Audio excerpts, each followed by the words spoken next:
राधे राधे दोस्तों, आप सुन रहे हैं अनसुलझे रहस्य हॉस्टल रूम नंबर 307 पार्ट 2।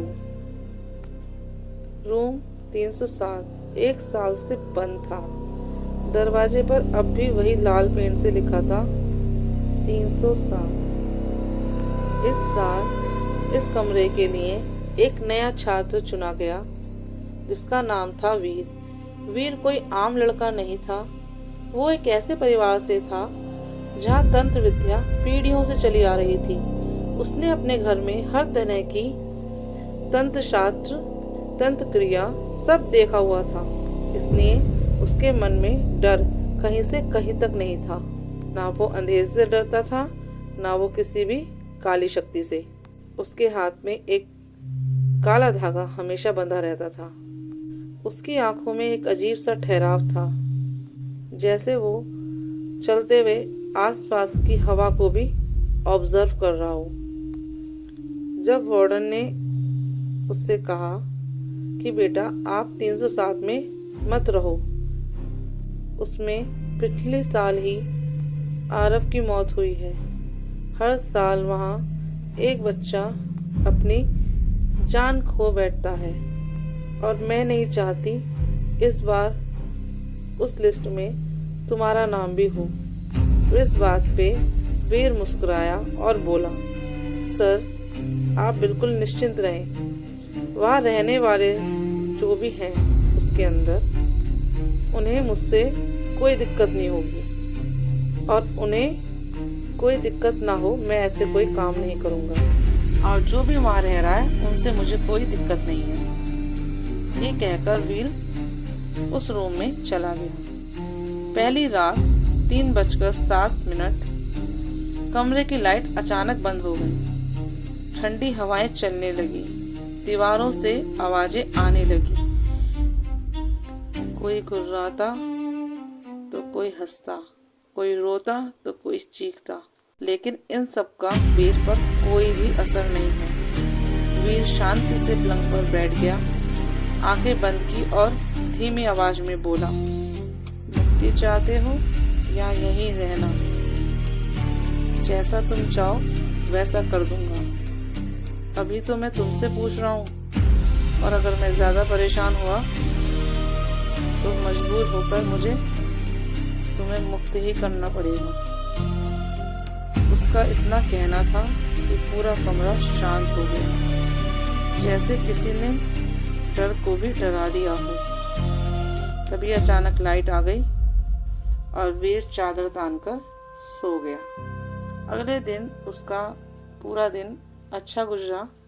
उसके चेहरे पर कोई डर नहीं था।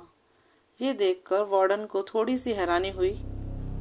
उसने वीर से पूछा कि बेटा रात कैसी गुजरी तुम्हारी उस कमरे में? तो वीर ने कहा, बहुत अच्छी, कोई समस्या नहीं है वहाँ पर। ये सुनकर वार्डन थोड़ी सी हिचकिचाई और बोली, अच्छा, उसमें तो रात को डरावनी आवाजें आती हैं। वीर बोला, अब वो आवाजें कभी नहीं आएंगी, और ये कहकर अपने कमरे की तरफ चला गया। अगली रात वीर सोया और रात को ठीक 3:07 पर फिर से कमरे की लाइट गई और अब की बार कमरे में ठंडक नहीं, गर्मी बढ़ने लगी। फिर वीर ने कुछ मंत्र बुदबुदाए।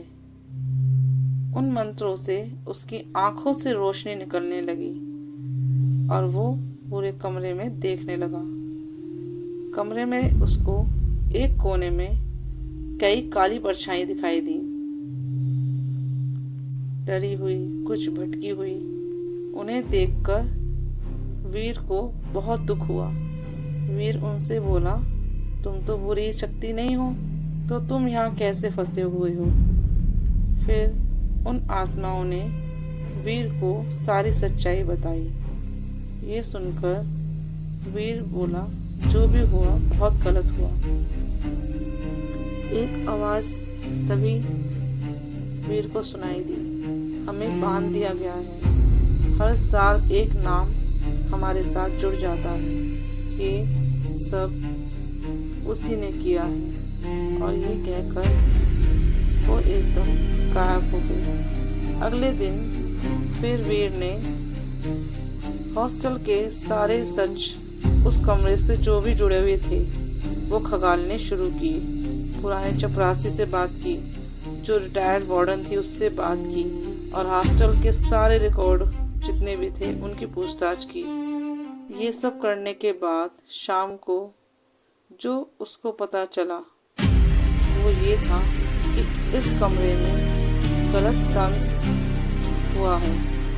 जो छात्र सबसे पहला इस कमरे में गया था उसी ने इस तंत्र का प्रयोग किया है, और ये अधूरा तंत्र रहा है, जिसकी वजह से अब उसके बाद जो भी इसमें रहेगा वो इसकी चपेट में आता चला जाएगा, और इसी वजह से आने वाले छात्रों की मौत हो जाती है। और जिसने इस तंत्र को किया उसकी आत्मा भी इस कमरे से बंध चुकी है, क्योंकि उसकी विद्या अधूरी थी, और अधूरी विद्या के चक्कर में उसका तंत्र भी अधूरा था, और जिसकी वजह से उसकी जान भी चली गई। और उसी की क्यों, आने वाले निर्दोष बच्चों की भी जान चली गई। वीर ने सोचा कि मैं अपने पिता को वचन देकर आया हूँ कि मैं इस तंत्र का प्रयोग कभी नहीं करूँगा, लेकिन इन निर्दोष आत्माओं को मुझे मुक्त कराना ही होगा।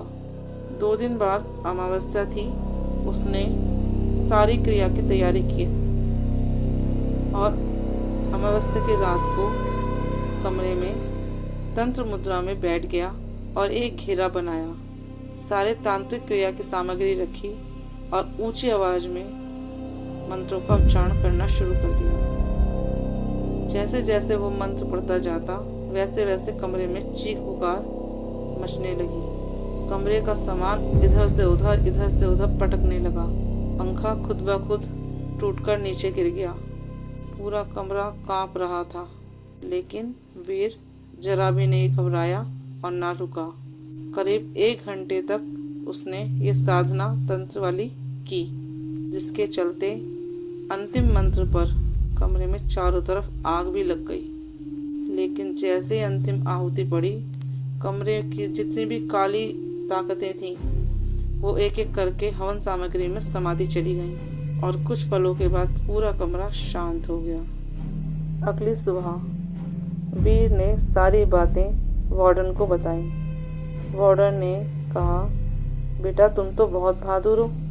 तुमने इतने सालों से चली आई मुसीबत को कुछ ही समय में खत्म कर दिया। अब कम से कम हर साल एक निर्दोष बच्चे की जान तो नहीं जाएगी। हमने कितने साधु, कितने भगत, कितने मौलवी यहाँ बुलाए, लेकिन किसी से कुछ नहीं हुआ। वीर बोला, कोई नहीं मैम, पर ये कमरे में बहुत उथल पुथल हो चुकी है, आपको इसको सब सही कराना होगा। वार्डन बोला, कोई बात नहीं बेटा, ये सब तो मैं अभी करवा दूंगी। और कुछ ही घंटों में कमरे की साफ सफाई और पेंट वगैरह वार्डन ने करवा दी, जिससे कमरा पहले की तरह साफ सुथरा और शानदार नजर आने लगा। अब वहाँ कोई डर नहीं था। अब वहाँ जरूरी नहीं है कि एक ही बच्चा रहे, वहाँ पर उसकी व्यवस्था कर दी गई थी कि अब कोई भी 3 4 बच्चे आराम से रह सकते हैं, क्योंकि अब उस कमरे से डर जा चुका था। सब बहुत खुश थे इस बात को जानकर। तो दोस्तों, कैसी लगी आपको ये स्टोरी? अच्छी लगे तो लाइक, शेयर, सब्सक्राइब और हाँ, एक कमेंट जरूर करिएगा।